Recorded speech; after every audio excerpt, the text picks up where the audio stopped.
Hello, my name is Amanda Thrash, and I'm honored to be here to discuss the topic of assistive technology in the Issaquah School District. I'm going to start by sharing a little bit about me and why I'm considered somewhat an expert in this topic. So I graduated from the University of Buffalo in 2011 with my master's in occupational therapy. I've been with the Issaquah School District. This is my 10th year, and it's my 5th year as the Assistive Technology Specialist. Some of the things I like to do outside of work, I coach Special Olympics and golf, and I love dogs, obviously golf, and the Buffalo Bills. And I have a personal connection to assistive technology with a family member. Seen at the top, it's a picture of my cousin John, who has ALS. He's on in the 6th year of the diagnosis, and he uses eye gaze for access to communication and to his environment. And so I've been working on his team since his diagnosis. Another picture of my husband and I coaching the Issaquah Special Olympics track team and our cute little dog, Sophie. So some key takeaways that I'm hoping you will get from this presentation are just a general overview of assistive technology supports and services that are provided in the Issaquah School District. And we'll look into exploring different areas and types of assistive technology that support the various aspects of education. And then I'll leave you with a few resources to discover additional information about assistive technology if you find an interest. So what is assistive technology? Assistive technology is any item, piece of equipment, software program, or product system that is used to increase, maintain, or improve the functional capabilities of persons with disabilities. Assistive technology helps people have difficulty speaking, typing, writing, remembering, pointing, seeing, hearing, learning, walking, and many other things. Different disabilities require different assistive technologies. So this definition is taken from the Assistive Technology Industry Association, better known as ATIA, which is a leader in assistive technology in both the education world and also in the general disability world. I really liked this definition because it kind of gives a really broad picture to show how many different things assistive technology can support. I mean, even things like my glasses are considered assistive technology. So just kind of recognizing that assistive technology is all around us, and it can be very different based on the individual and the environment that they're using the technology to support. Now we'll talk about assistive technology services specific to the Issaquah School District. The Issaquah School District Assistive Technology team provides services to students, staff, and families to ensure that every student has access to their classroom and curriculum. Some of the ways that we do this are by supporting school staff throughout the AT consideration process related to the student's individualized education program or developing appropriate accommodations for a student's 504.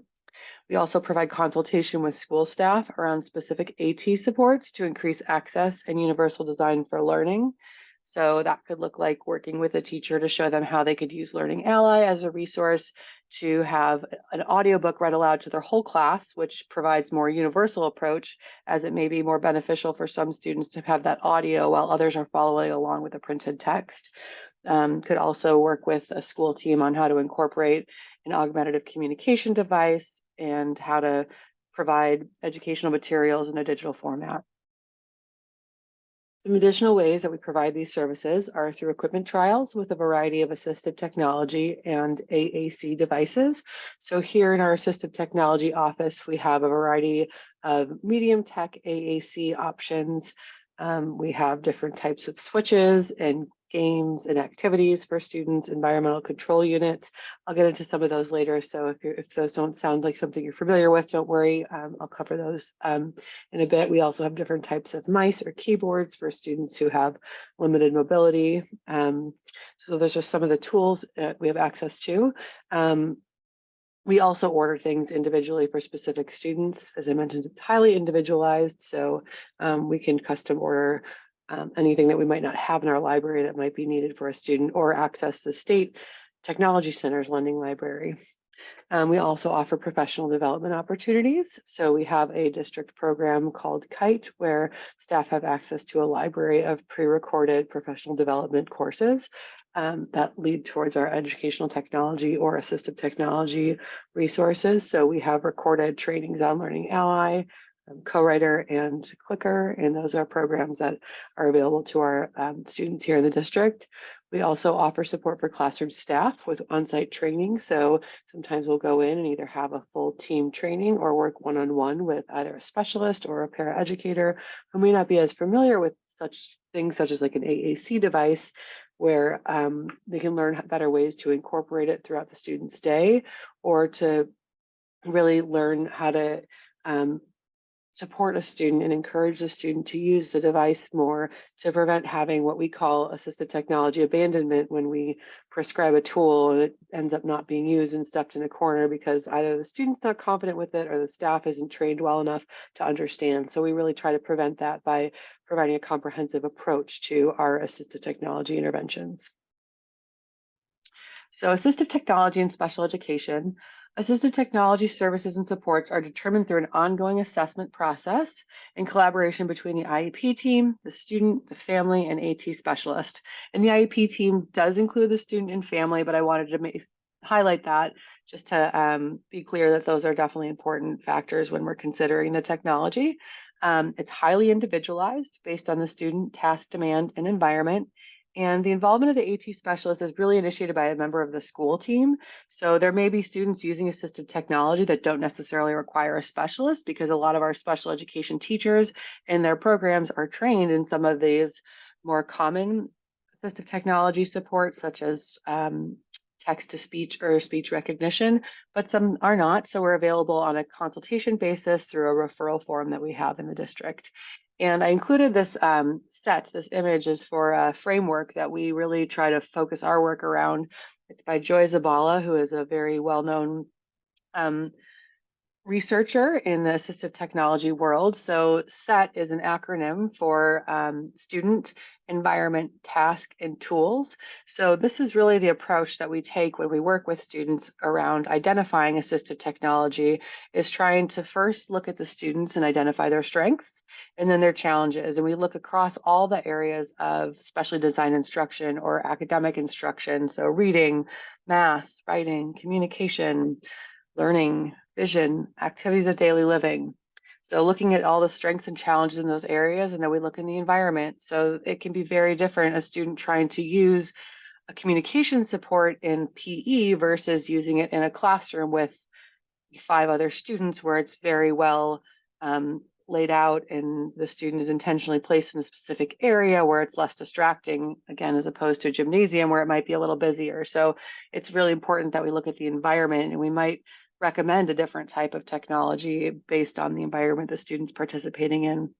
And then looking at the task. So what is a student expected to do? And that could look very different for a student attending general education in 1st grade versus 5th grade. So it's really, there's no one size fits all approach. And we really try to look at every piece of the student's programming before we make a recommendation. And then comes our tool. So this is where we decide, do we want to go low or no tech? Are we looking mid-level tech or high tech? And a lot of times it's trial and error. So sometimes it sticks on the first try and we get lucky. And other times we have to try a couple different things before we find the right fit for that student to prevent, again, that abandonment, which we sometimes see if the tool doesn't meet the needs of the student or the task that they're being requested to do, or if the staff doesn't know how to use it, if it's not making sense to the team, it's also going to be harder for the student to become independent and successful with it. So we do really look at that full picture of a student's environment when we make recommendations. So now I'll talk a little bit about the evaluation process. So assistive technology is not an area of specially designed instruction. And if you're not familiar with specially designed instruction, the acronym we use is SDI. And those are areas that in evaluation are assessed to be able to determine eligibility. If a student is determined to be eligible in an area of specially designed instruction, then a goal is created for that area. And assistive technology is not that area. However, it can be reviewed during the evaluation process in those areas of specially designed instruction where it can relate to. So in the previous slide, under the student, looking at the strengths and challenges, we look at all those different areas of academics, so reading, writing, math, and then we look at adaptive and behavior, communication, really looking at every aspect of a student. So we could do this in the evaluation process, but it's not necessarily an evaluation area where you'd say you check a box to assess for AT, because that's not necessarily an area that a service would be provided in. So where AT is generally reviewed and regularly assessed is on the IEP process. So annually on the IEP, on the consideration of special factors section, there is an area that says AT devices and services. And on that section of the IEP, you will see there might be a note that a student uses a laptop for reading and writing, or a student uses augmentative and alternative communication to communicate and have needs met. This is kind of more of a generalized statement about what the student is using, just so it can, everyone on the team is on the same page and understands the assistive technology that's in place. Under the accommodations, this should also be listed. So if a student is using AAC, this could be included in that section. Also could be student uses laptop with word prediction software, and that would also include for testing. So I know a lot of our students who require these accommodations also need them on state testing. So that is specifically something that would be documented in the IEP on the accommodations, that it's everyday use and for testing if that was the case for that student. And then it can also be documented in the present levels of performance under the area that it's used under. So if a student benefited from word prediction software under the writing section, where the special education teacher or the case manager documents their progress in writing, they might also include information like they improved their performance when they've been using co-writer for word prediction. So they can go a little bit more detail in the present level section, but at the very least, you'll see assistive technology on every IEP under the consideration of special factors. Now I'll talk a little bit about assistive technology and general education on the 504 plan. So again, just like on the IEP and special education, the supports are determined through an ongoing assessment process, and it's a collaboration with the team. Same model using that SET framework. So looking at the student, environment, task, and tool.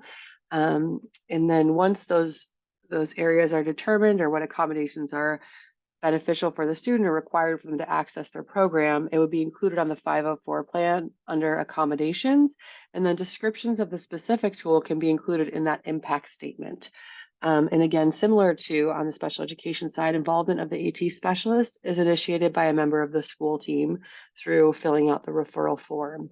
And it might be a little bit more often that you'll see an AT specialist on the 504 side, because counselors in our district serve as 504 coordinators, and not as many are familiar with assistive technology tools as our special education teams are, but they're becoming more aware. And we have done trainings with the 504 coordinators so that they are at least having it on their radar to assess assistive technology when there are students who present with some challenges in these areas of reading or writing, or have dyslexia, dysgraphia, some of the common diagnoses that we know would benefit from having access to assistive technology. Next, I'll talk a little bit about assistive technology in general education for all students. So MTSS, or multi-tiered systems of support, is a framework that the district has really embraced for all areas of student learning, whether it's behavior, academic, or support. So what MTSS does is it really looks at this model, and this has been taken from the district website. There's a whole area on the website about MTSS. So this shows the various tiers. There's 3 tiers in this model, and tier 1 is 100% of students. So this is a variety of resources and interventions that we provide for every student in the Issaquah School District. Tier 2 is when we recognize that tier 1 supports aren't working, so to make that student reach their potential, we can offer additional layers of interventions, and that looks different in every and the different areas that it's addressing, whether it's academic or behavior or assistive technology. And then there's tier 3 supports for around 5% of students, and those would be more specific, highly individualized programs. And so when I look at this from an assistive technology lens, here's a diagram here that really shows kind of how we would break that down using tools and resources that we have. So in the Issaquah School District at Tier 1, we have built-in accessibility features on all of our devices. So we are a one-to-one district, which means every student has access to a device. It's different at the different levels of education. So elementary, starting in 3rd grade, it's one-to-one. And starting in secondary is when the students are able to take those devices back and forth from school. But when in the education setting in at school, all students have access to Windows software, which includes built-in speech recognition. So that is a great resource for our students to try.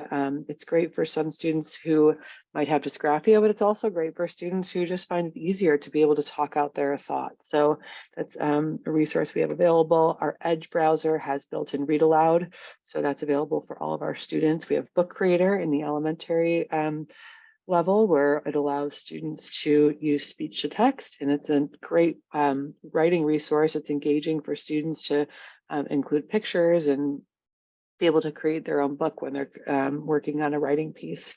And then we'll look at the tier 2. So tier 2 is those targeted interventions. So when we notice a student might be falling behind or presenting with a challenge in some of these areas, we can look into additional subscription-based programs, such as word prediction software like Co-Writer, and Learning Ally is one that our district has access to starting this year. We have a 5-year license for all schools in the district, and it is eligibility based. So the student does have to meet the criteria. However, the criteria is defined with a reading disability or a visual impairment. So it doesn't necessarily have to be a student on a 504 or an IEP, but there does need to be some documentation that they're reading behind grade level or have a physical barrier to accessing their reading.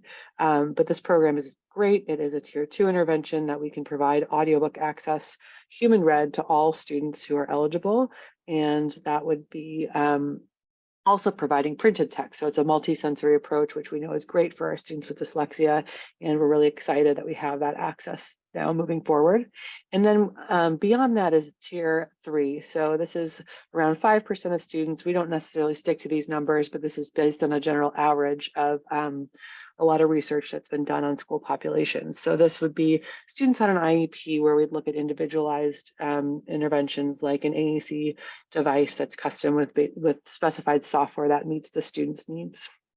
One additional image I put here is UDL. It's about Universal Design for Learning. So I put a link to a resource at the end of the slideshow that is helpful if you're interested in learning more. But Universal Design for Learning really has the basic concepts of providing multiple means of engagement, representation, and in action and expression, so that we really encourage teachers to use assistive technology to leverage as a UDL tool. Now I'll break it down into different areas of academic instruction or education that you might see some assistive technology here in the Issaquah School District. So I'll talk about some supports for writing. So assistive technology can help with both the physical aspect of writing and the cognitive process. So thinking the physical might be a student with dysgraphia or fine motor challenges, and the cognitive process might be a student who has ADHD or just has some cognitive processing challenges that may make it difficult to get those thoughts from their head down onto paper, whether it's writing, handwriting, or with typing. So some low or no tech options that we might provide are like a pencil grip, slant board. There's a picture here of adaptive paper. Medium tech could be just typing, so having access to a word processor or having a digital graphic organizer. And then we can go into the higher tech areas of having speech to text, using word prediction software, or more advanced organizational supports. Like I included a picture down here of OneNote, which some of our students really helps with the organizational component of writing. And I know I've mentioned word prediction a couple times, so this is just an example, is kind of similar to on a cell phone. As you're typing out a word, you may see 3 options of what it's predicting that you're going to type based on the letters that you've put in or based on the context of what it is that you're writing. And so this is an example of co-writer that as the student is typing, there's a drop-down menu of different words that the computer is predicting that the student is working to type. And this can be really helpful with our students with spelling challenges as well, as students who may have fine motor challenges, because it can help speed up the pace of typing to not have to type out the whole word. You can either click on your selection or use a number next to the word presented to have that insert into the document. And that overlays on top of word processing tools such as Google Drive or Office Word. Next, we'll look into supports in the area of reading. So some of our low, no tech options would be something like a line reader here. So that can help students who might get lost and looking at all the text on a busy page. This can help with focus. Also page turners. So here, these are, you can see popsicle sticks that might help a student with a fine motor challenge be able to turn the page independently. Medium tech options, this is an image of Learning Ally. So that's that audiobook program that I referenced, having text to speech. And then you can even go into higher tech like a portable text reader, text leveling supports, or text enlargement. So some of those are for our students who may have a vision impairment and they may need to have a doc cam available to read on the assignment to them if they're in a class and they're not able to have the content presented digitally. I'll look into math. So some low, no tech options would be like tactile manipulatives or adaptive graph paper. There's graph paper with bumps on the line that can help with writing, because sometimes the organization of written math can be challenging for students. Medium tech, we have a talking calculator, so that could work supported for students who have a visual impairment. We also have higher tech options. So QE Write or Equatio. This is an image of Equatio. This allows you to insert equations that can then be taken from the Equatio program and inserted into a word processing program like Word or Google Docs.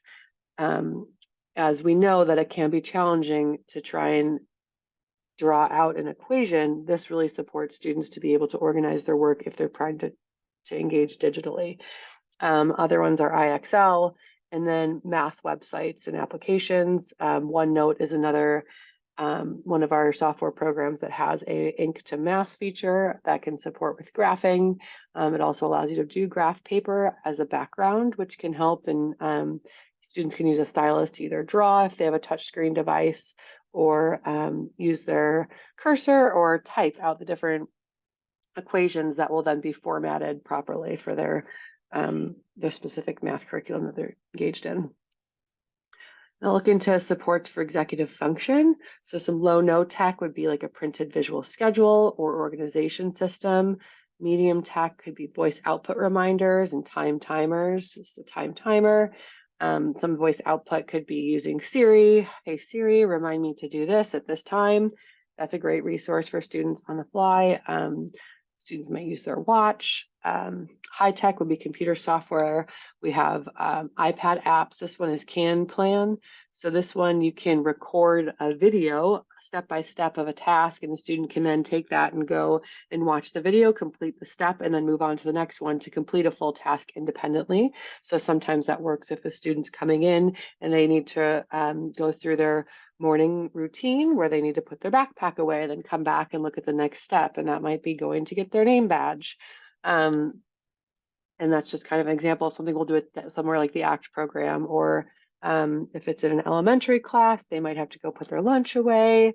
They may have to go say hello to a friend. There may be different steps to a process that part of a goal that we want to work on, so we can use an app like CanPlan for that. There's also First Then Visual Schedule, and this here is Google Keep, which allows you to create different checklists that are color-coded. And it sounds like Siri has a reminder set for me, so I have to be careful with what I'm saying when I present. Next, we'll look into assistive technology supports for communication. So augmentative and alternative communication includes all the ways we share ideas and feelings without talking. We all use forms of AAC every day, and that definition is from ASHA, the American Speech and Hearing Association. And so some examples of AAC would just be like our nonverbal communication. So, our facial expressions can communicate a lot. And whether you write a note and pass it to a friend, that's an example of AAC. So some of the specific assistive technology AAC that we use in the district would be something that's low no tech, like a core board or a picture exchange communication system, which we will call PECS.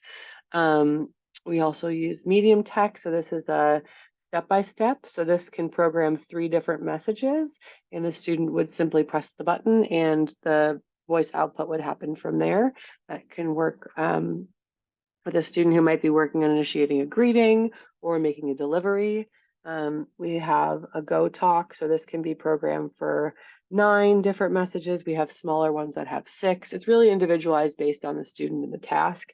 And then we get into higher tech devices like having an iPad with a specific application, whether it's Proloquo or Touch Chat. We also use eye gaze communication systems like programs such as Grid 3. So these are all very individualized, and there are many supports available if you do have a student using one that you'd like some more information on. There's plenty of information on our website that I have linked at the end of the slide. And the next area we're going to look at is the switch access. So this is more the adaptive area. So we really wanted, the first thing that we do when we look at providing a switch or looking at switch access for students is the best access point. So while some students may be able to use their hand, some might need it mounted near their head to have a head switch, or we have a foot pedal switch. So foot mobility is more reliable than upper extremities. We look at a foot. Sometimes the knees can move better. So it's really individualized based on the student. So we want to, and then once we figure that out, we look at the appropriate mounting solution. So this here is kind of like a gooseneck mount for this iPad here. And we can do that to mount a switch kind of to any access point that we determine is most effective. And sometimes it could even be eye gaze. And then we identify the appropriate switch interface for the activity. So this is an example of an interface that can connect to a computer, then to a switch. So we have students who use this to turn the page, whether it's on a personal computer or on the big display in front of the class. They might start and stop the music. They can initiate games. There's all different sorts of ways to use switches and these different adapters depending on the activity. Here is an example of an environmental control unit. So this allows you to take anything that has a plug-in and make it switch accessible. So here's an example of a blender. We've had students use hair dryers or a fan, vacuum cleaners, shredders. There's many different ways that we can use this type of resource to increase the environment and access to programs for our students who use switches. And then here's an example of switch access on an iPad. So now I've gone over kind of the main areas that we look at as far as assistive technology in the school district, and I'm just going to go over the review of the team here in the Issaquah School District. So again, I'm Amanda, the occupational therapist on the assistive technology team. My coworker, Maddie McAllen, is the speech and language pathologist on our assistive tech team, and she really does a lot of those AAC consults and works a lot on communication. And we have Dashna Chinnasamy, who's our support specialist. She helps with setting up our iPads and managing inventory, and she'll support some students with iPad use. And then we have a vision team. We have Jennifer Soltis, who is a teacher certified in visual impairment, and also Jennifer Bay is a new TVI in our district. We have several Braillists as well, who are specific to students who have a vision impairment. And our deaf and hard of hearing team, we have Lindsay Engesset, our audiologist, and Sally Porter is our teacher of the deaf. Some additional assistive technology resources I've included here. Our assistive tech website for our district specifically. So Maddie and I took some time in the beginning of COVID, and we've continued to update it with just all the resources we have here in Issaquah, and link to other great resources as well. The Special Education Technology Center is run through Central Washington University. They're a great resource for us in the AT world and also for families. They have a lending library, and just a lot of great trainings that are free webinars to attend and learn more about different programs. And you do not need to be a teacher or in education to access. Universal Design for Learning, I mentioned a little bit about that in that image about multiple means of representation, engagement, and expression. And here's a great link for that. accessible educational materials. So we will sometimes reference this when we're looking at how to adapt curriculum to be presented in a digital format for our students. And then CAST is a Center for Applied Special Technology, and they have a wealth of resources there as well. And that will be all for today. I thank you for your time and in watching this session. I look forward to hearing your questions and hopefully providing some answers. So thanks again, and we'll see you soon.